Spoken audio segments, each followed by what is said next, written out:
রাজধানীর গোলবাজার এলাকায় আচমকা নেশা বিরোধী বিশেষ অভিযান চালালো পুলিশ। নেতৃত্বে ছিলেন সদ্য দায়িত্বপ্রাপ্ত সদর এসডিপিও পান্নালাল সেন এবং পূর্ব থানার ওসি কৃষ্ণধন সরকার। নেশার বিরুদ্ধে জিরো টলারেন্স নীতি বাস্তবায়নে গোলবাজার এলাকায় হঠাৎ করেই বিশেষ অভিযান চালায় পুলিশ।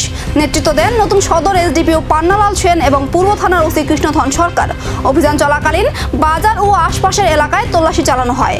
সন্দেহভাজনদের জিজ্ঞাসাবাদ করা হয় এবং আইন শৃঙ্খলা পরিস্থিতির উপর কড়া নজরদারি রাখা হয়।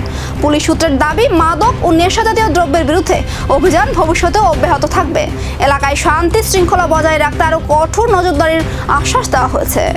আমরা তো এখানে নতুন, তো আমি ওসি হিসেবে জয়েন করছি।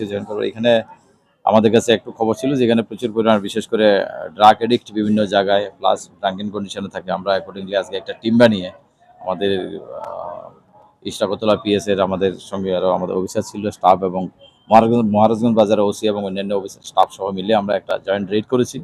আমাদের এরিয়াগুলোতে যেগুলি ইম্পর্টেন্ট জায়গাগুলি আমরা রেড করেছি এবং 3 জনকে আপাতত আমরা ডিটেইন করা হয়েছে এবং তারা ড্রাগ এডিক্ট। তো আমরা